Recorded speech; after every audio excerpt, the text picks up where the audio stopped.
weekend, there were some escalations in the war against Iran. Interestingly enough, though, the United States wasn't really involved in striking Iran, joining Israel in their strikes against Iran.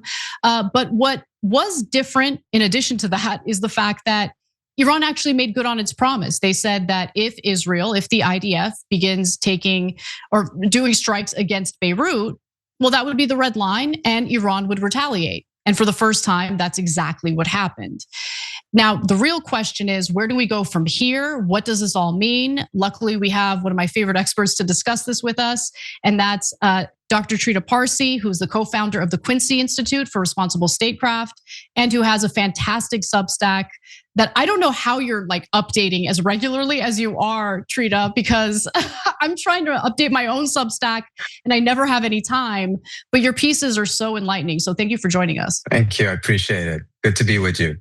Good to have you. So here's what our audience and what I know so far. So, you have Iran carrying out strikes against Israel in retaliation for Israel's strikes against Beirut, Dahia, if I'm correct.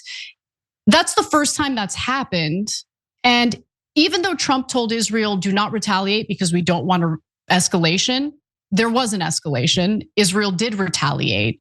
So let me start with the first question right there. There's this ongoing debate about whether or not Trump and the Israelis are on a united front, or whether this alleged conflict between Trump and Netanyahu is real. What do you make of it? Now, look, based on my conversations with folks in the administration, I'm 100% convinced that this is actually a very, very real rift between the two sides. Now, perhaps it's not as severe as some of the reporting suggests, although I do think it is actually quite severe. I do think that he did tell Netanyahu, for instance, that everyone hates you. It's a very plausible statement to give to Netanyahu. I don't believe the reporting or the speculation that all of this is some sort of a calculated conspiracy in which they're pretending to be on different pages, but they are for several different reasons. First of all, it requires a degree of competence that I'm just frankly not seeing. Secondly, it involves a degree of trust between the two sides at this point that I'm also not seeing. But perhaps most importantly, what would be the point of it? This is not like June of last year in which there was this deception in order to attack Iran. The Iranians knew 100% that the Israelis were going to attack. There was no reason for any type of deception whatsoever. They knew very well that if they struck Israel, Israel would attack. The question was always, how extensive would it be? Would the US be involved in it? All of those different things. But the idea that the Iranians were taken by surprise because they thought that because Trump had told the Israelis not to strike, they wouldn't, they counted on the Israelis striking. So I just don't see any reason for it. I think there have been moments in which there has been clear deception, but there's also been moments, even the one in June of last year, in which afterwards, once the two sides ended up coming onto the same page, despite having some differences, they kind of put together this narrative that made it look as if everything was just so extremely well coordinated from the outset. And I frankly don't think it was. I think that the US, Trump kind of gave a green light to the Israelis to attack, but he kind of kept the distance until he saw that at least in the first 24, 48 hours, it looked as if the Israelis were tremendously successful. And then he kind of had to be in on taking the credit and said that all of this was a major coordinated deception by the two sides. And that narrative, by the way, or his own statements that this was a deception, even though he may have exaggerated, has just profoundly ruined whatever little trust and confidence existed between the US and Iran. And he's paying for it right now, because the reason why there isn't a memorandum of understanding so far is to a very large extent because of this deep mistrust. So you've talked about this on multiple occasions, including the last time we spoke, but it does bear repeating just so everyone's on the same page. Why the Iranians, why the IRGC insists on the war against Lebanon ending in order for the US and Iran to move forward with a peace deal? What are their incentives here? So three main reasons for it. One is there is a narrative in Lebanon that Iran abandoned it in 2024. And it's very important for the Iranians to not strike a deal that fuels or validates that type of a narrative. Southern Lebanon and the Shia population there have a long 500-year history with Iran. This is not a new phenomenon. This is not something that just happened under the Islamic Republic. In fact, the Shah of Iran, who did not pursue some sort of Islamic foreign policy in the slightest, nevertheless invested in the Shias of Lebanon, seeing them as a potential ally of Iran, given the fact that Iran is a Persian Shia state in a region that is overwhelmingly either Sunni and or Arab. So this has deep roots. I'm not in any way, shape, or form saying that the Shah went as far as the Islamic Republic has gone, but this has historic roots. Secondly, if the Israelis are allowed to continue to strike Lebanon and continue that warfare, then that is a huge and massive loophole in any future deal between the US and Iran. Any future attempt to create a lasting peace would be ruined by the fact that the Israelis are allowed to just run around and bomb the Lebanese, the Syrian, and others. And that would then potentially bring Iran into the war and bring the US into the war. So if you truly want to make sure that there's actually a stable and durable peace, you got to make sure that the Israelis are also abiding by it. That's their position. Because at the end of the day, twice already, the war and the fighting in Israel's vicinity has spilled over into Iran. So why wouldn't it happen a third time? And last but not least, it's because of the fact that the Iranians want to test the United States. They want to test Trump. Are you capable? Are you willing to rein in the Israelis? Because if you're not, then what's the point of striking a deal with you? If the Israelis can continue to do what they're doing and just restart wars whenever they want to, what's the point of Iran giving any concessions to the Trump administration? The other night, I was scrolling through Shop TYT when I saw our awesome No Money for Wars hat and thought, I need that. I click add to cart, ready to dig out my wallet, but it's on the other side of the room. But right there in checkout, glowing like a beacon, is that glorious purple Shop Pay button. One tap and boom, order placed. That's the magic of Shopify, the platform behind millions of businesses and 10% of US e-commerce, including our own Shop TYT. That purple Shop Pay button is the best converting checkout on the planet. It means fewer abandoned carts and more actual sales. And if you run a business, Shopify makes it super simple to build a beautiful site with hundreds of templates and to blast email and social campaigns wherever your customers are scrolling. It's like having a full marketing team behind you. So do what we did. Use Shopify. See fewer carts go abandoned and more sales go with Shopify and their Shop Pay button. Sign up for your $1 per month trial today at shopify.com/TYT. Go to shopify.com/TYT. That's shopify.com/TYT. And frankly, what the Trump administration has tried to do is to show the Iranians that they do have constraints and have the capability of constraining the Israelis. But what they're not going to do is that they're not going to have that final big fight with the Israelis unless they know that there is a deal with Iran. Because from their standpoint, if they have that fight, and you know better than me, Anna, the massive political cost any president would pay if he has that direct confrontation with the Israelis. So that's a fight that they're saying they're willing to have if there is a deal. But if they don't know for certain that there's a deal, they don't want to spend that political capital. And there actually is a parallel to that with what the Obama administration did when they pursued the JCPOA. At the time, I can tell you, there were moments of frustration I had in my conversation with them in which I wanted them to go more aggressively and push back against the Israelis and AIPAC. And it wasn't until the administration got the political framework in April of 2015 that you saw that the administration, the Obama administration, really went on the offensive against the detractors of the deal, including the Israelis, because it simply wasn't worth the political capital for them to expend it if they didn't know for certain that there was a deal that they were expending that political capital for. And I think Trump is in a similar position, and I think he believes in what has happened now, that he had a degree of constraint and control of the Israelis that the Iranians should have noticed. Now, of course, we can have different views if there was enough of that, et cetera, but from their standpoint, they seem to believe that they have demonstrated it. So, I think the point you're making about how the US responds to Israel's aggression against Lebanon being a sort of trust test is a really, really good point and an important one, because you're absolutely right. I mean, who would be crazy enough to trust the Trump administration after the US struck Iran not once but twice in the middle of peace negotiations? I mean, it's insane. And Alyssa, if you don't mind, let's cue up the Joseph Aoun video from A Block, because I'd like to get Trita's response or reaction to this, because you just laid out all the different reasons why Iran has an interest in the aggression against Lebanon to stop.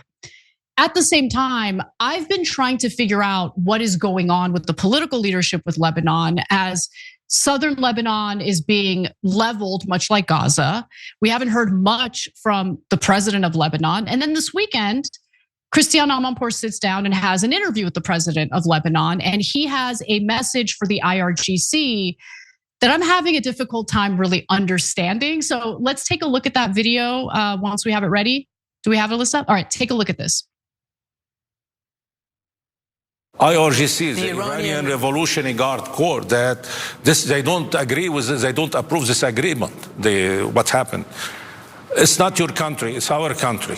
It's our obligation. It's not your job to interfere into our country. I reject this statement totally, because our people being killed, our houses being destroyed.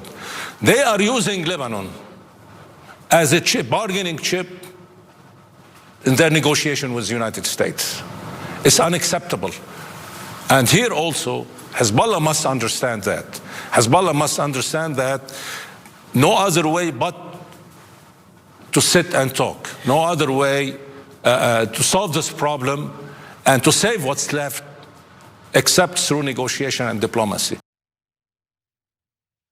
At this point, literally millions of people have been displaced in Lebanon, mandatory evacuation orders. Over 3,000 people have been slaughtered since March 2nd. And the reaction or response from the Lebanese government has been rather muted. The Lebanese army is incredibly weak, doesn't have the capacity to defend Lebanon's borders. And Israel made clear that they planned on annexing land as a security buffer zone. But in reality, they have invaded Lebanon multiple times over the last several decades in an effort to take land. So I'm sorry, Trita, maybe I'm incredibly ignorant on this matter. I just think that what we heard from the president there was disgraceful, because it appears that Hezbollah is really the only force within Lebanon pushing back against Israeli aggression. But maybe there's something I'm missing here, and I'm so curious what you have to say about it.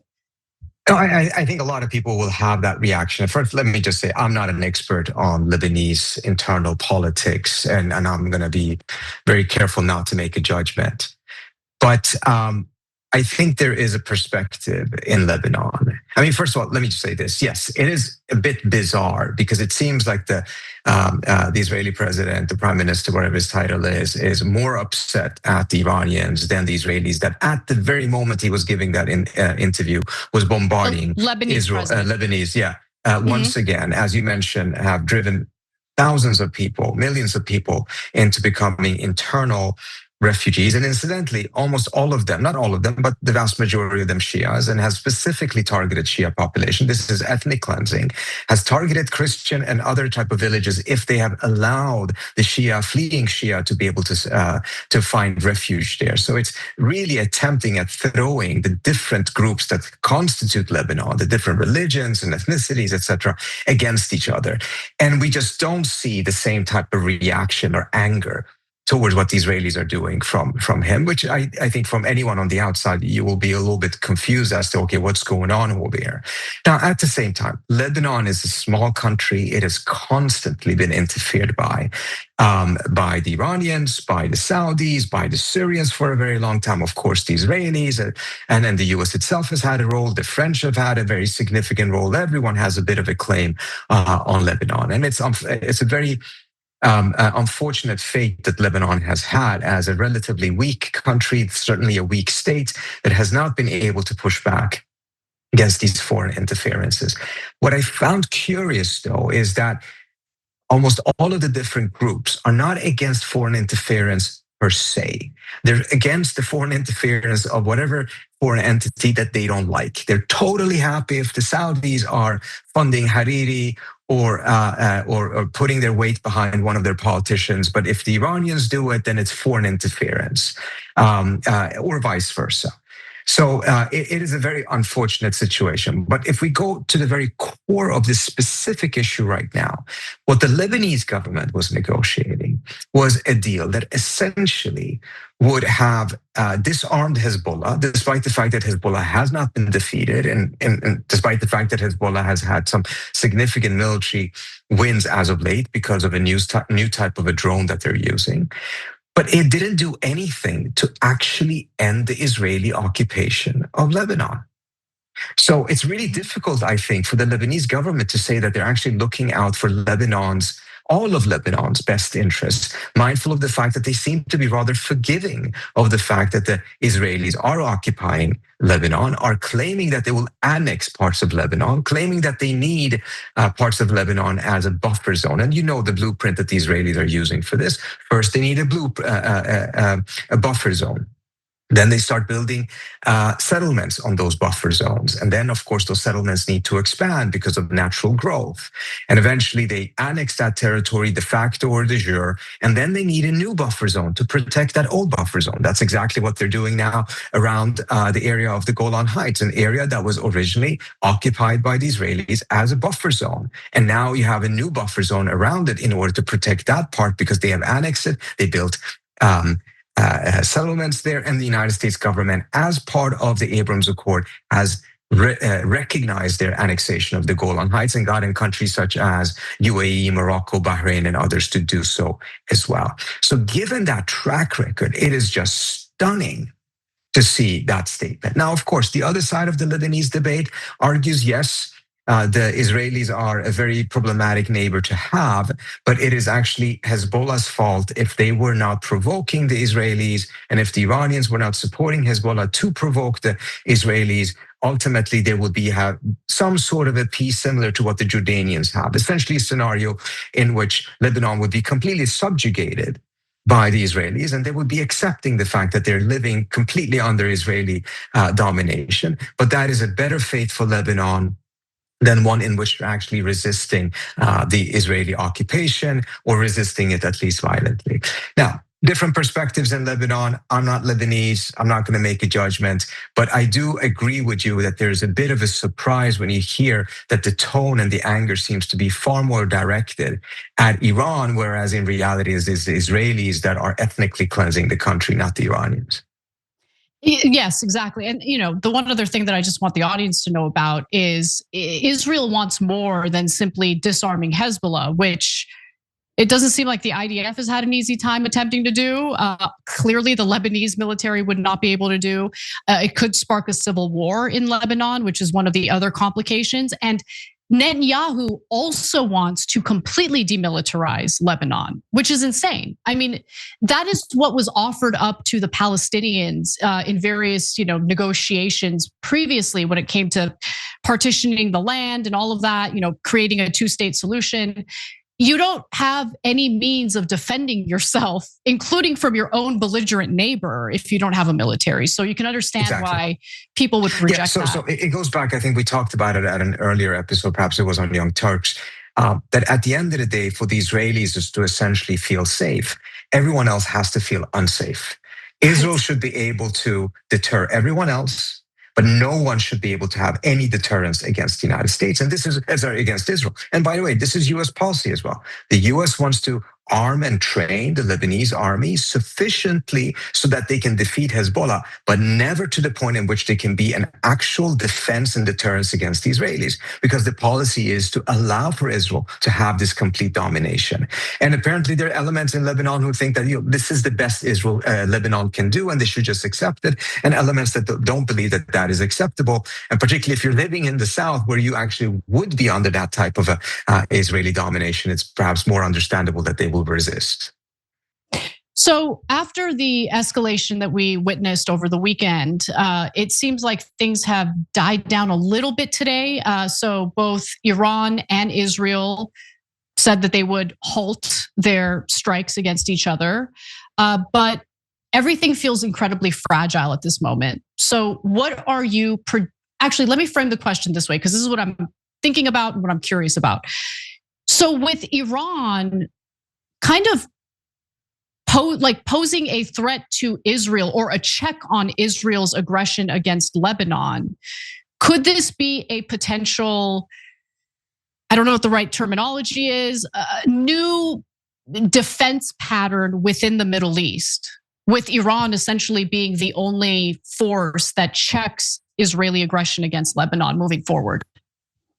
So this is what Netanyahu was referring to as this would be a new equation in the region. And that clearly was the Iranian intention, that they would now, after having first reestablished their own deterrence against Israel, they are now extending it towards having an extended deterrence that includes Lebanon. Meaning that if the Israelis attack Lebanon, they will get attacked by Iran. This was never the case before. Iran took a lot of hits from Israel against itself for a long period of time and did not respond. Now it doesn't just respond if it is attacked by Israel, but it will respond even if Israel is attacking Beirut. It's not as clear as to whether they have extended it to all of Lebanon and particularly southern Lebanon. If this were to be established, and I don't think we know for certain yet, and let me go through a couple of things that have happened, but if it were to be established, it would be a rather significant change in the region. And this is one of the things I write about on my Substack, because it would be the first time that you actually would have a power in the region for a very long time. I'm not saying it never happened before, but for a very long time, that is willing to, as you put it, check the Israelis, to put hard power behind warnings against Israel, using its dominance to just act with impunity in the region and just bomb and attack Lebanon at will without any consequences. When you take a look at the Israeli-Palestinian conflict, for instance, for a very long time, the fundamental problem has been that all of these different UN resolutions and ICJ rulings, etc., they lack enforcement power because the West, sure as hell, is not willing to put any meaningful diplomatic, economic, political, and certainly no military pressure on Israel, despite the fact that it is constantly violating international law, constantly committing war crimes, and as of late also engaged in a genocide. Despite that, we saw no meaningful pressure from the West as a whole. You have some states, Ireland, Spain, Slovenia, and others, who have defected from that line, but they're not in a position to really put anything meaningful behind their objections compared to what the US could do, or if Europe and the US acted in tandem. And then in the region, you've seen no country that actually has been willing to do it. I mean, Yemen did strike back, but obviously their ability to do so is much more limited compared to what the Iranians can do. So this is why the Israelis are adamant about not allowing this new equation to take hold, because if it were to take hold, it means that their impunity is gone. It doesn't mean that they'll stop attack Lebanon.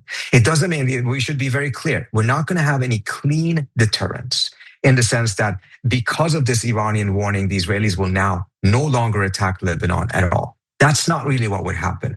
What would happen at most is that every time they think about it, they have to take into account whether they're willing to absorb the costs that the Iranians will impose on them, because there's a high likelihood that the Iranians will retaliate. And that will at times force them not to act, and at other times to perhaps act differently, and at other times, perhaps they will go forward anyways. But that's a significant difference, because it means that there's an entity that is now willing to limit Israel's maneuverability and impunity in the region. And this is what the Israelis find completely unacceptable. Now, did the Iranians establish this? I think it's too early to tell. What we can say is that they did strike Israel. We have no idea what happened because the Israeli military censorship, I've never seen it being as strict as it is right now. You don't even get to see if it was cloudy in Tel Aviv today because you cannot send out any videos.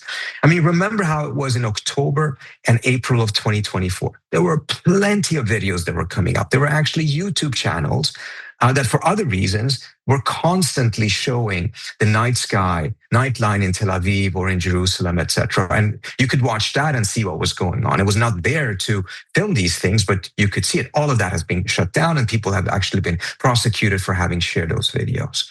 And then you saw some of it in 2025, and by now there's just nothing. So we have no idea to what extent the Iranians inflicted significant damage on the Israelis or didn't. I suspect that they did, but I'm not 100% sure.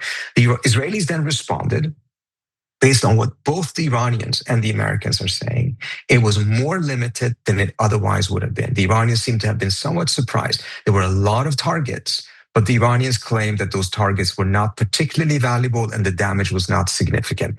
That may be a very self-serving thing for the Iranians to say because they have an interest in playing it down. And it may be self-serving for the US to say it as well, because they would also have an interest in playing it down. But it seems to at least be plausible that it wasn't as far-reaching as the Israelis probably would want it to have done in their strike. But then the Iranians struck Israel again. It was a smaller attack, but they struck it again. And after that, the Israelis have not struck Iran. They did strike southern Lebanon, not Beirut, but not Iran after that. And this is part of the reason why the Trump administration feels a bit confident that their pressure actually worked. Whether that is the reason for it or not, we may not be able to know for certain. But if this is the end result, it means that at least temporarily, it does suggest that the equation at least has been modified a little bit. And this is not something that the Israelis will be happy about. On top of that, the US did not participate offensively in the attack. At first, the Trump administration said that they did not even participate defensively in the attack, meaning shooting down Iranian missiles with interceptors. Later on, there seems to have been some suggestions that they were involved. Even if they were involved, I think it would be very valuable to know the extent of the American involvement. I have a suspicion, no evidence, but some suspicion that the involvement was not at the level that it was during the war itself, or perhaps even at the level that it was during the October or April attacks of 2024. Because this is not a binary. It's not whether you help or don't help. You could help to various degrees. During the war, the United States used more interceptors shooting down missiles that were heading towards Israel than Israel used interceptors to defend itself. Crazy. So I'm pretty confident that this time around, it was probably less. How much less, we don't know. But that in and of itself is also something very important. If it is true that it was less, or perhaps very little, it suggests that beyond just tough words and angry phone calls, there was some material consequence for the first time in a very long time that the US imposed on Israel in order to get it to back down. Because this is not what we saw under the Biden administration, for instance. No. Again, we don't know for certain. A lot of things are murky, but I think there is reason to believe that at a minimum, the extent of the American support was not what it used to have been. So looking to the future, the situation is still incredibly fragile, but how do you see this playing out in the next, several weeks? Do you see potential for things to escalate further, or do you think that Trump is pretty committed to tamping down, ending the war? Just last week, he made a statement where he redefined what ceasefire means, in that part of the world, as he referred to. He says, you do light bombing, moderate bombing. That's what a ceasefire is in the Middle East. That told me that he's totally okay with just remaining in this weird war purgatory stage, which is devastating for the global economy. It's not a good thing. So how do you predict things will play out? No, I frankly do think that they want to get out. It's just that the terms for ending the war, the terms of the deal that Trump is envisioning is very different from what the Iranians are envisioning. The Trump administration, I think, feels that they have demonstrated a degree of ability to restrain the Israelis. This has been a key thing for the Iranians. But I'm not so sure that it has changed the fundamental challenge that is holding up the deal right now, which is a fight over whether any of Iran's frozen assets will be unfrozen as part of the Iranians signing the MOU. This is where they're stuck right now. The Iranians want $12 billion out of their $120 to $150 billion that the US have frozen of their assets. They want $12 billion of it to be unfrozen as part of them agreeing to the MOU. $6 billion of that is something that Biden already had agreed to unfreeze, but then didn't.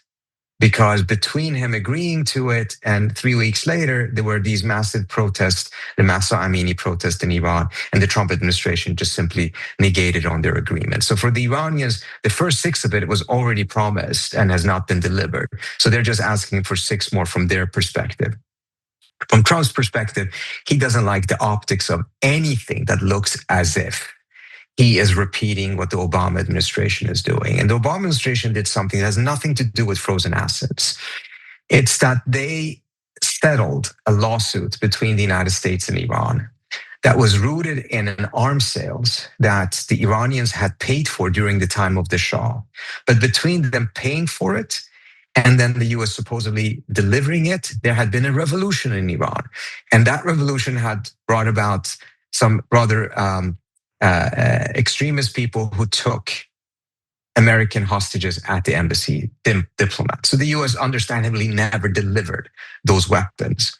And he even imposed an arms embargo on Iran, but he also never returned the money.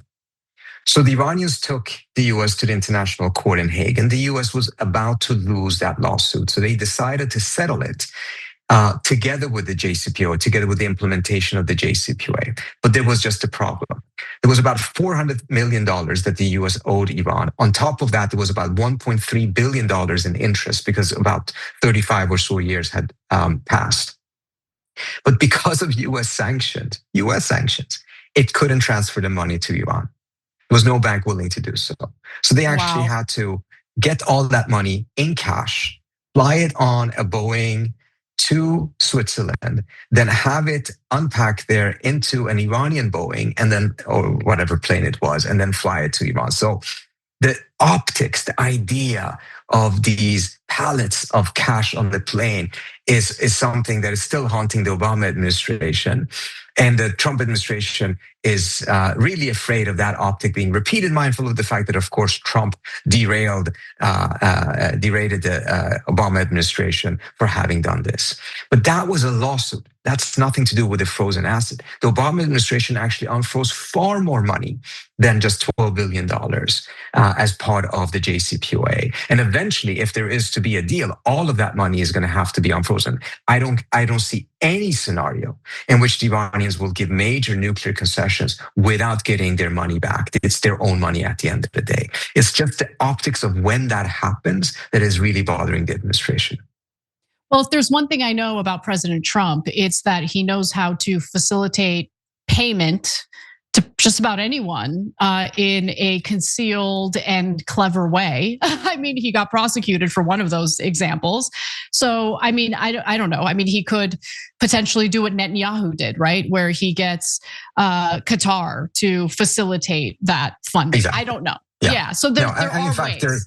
There are countries that are trying to step in and resolve this issue so that Trump actually can say the US did not unfreeze any of the assets.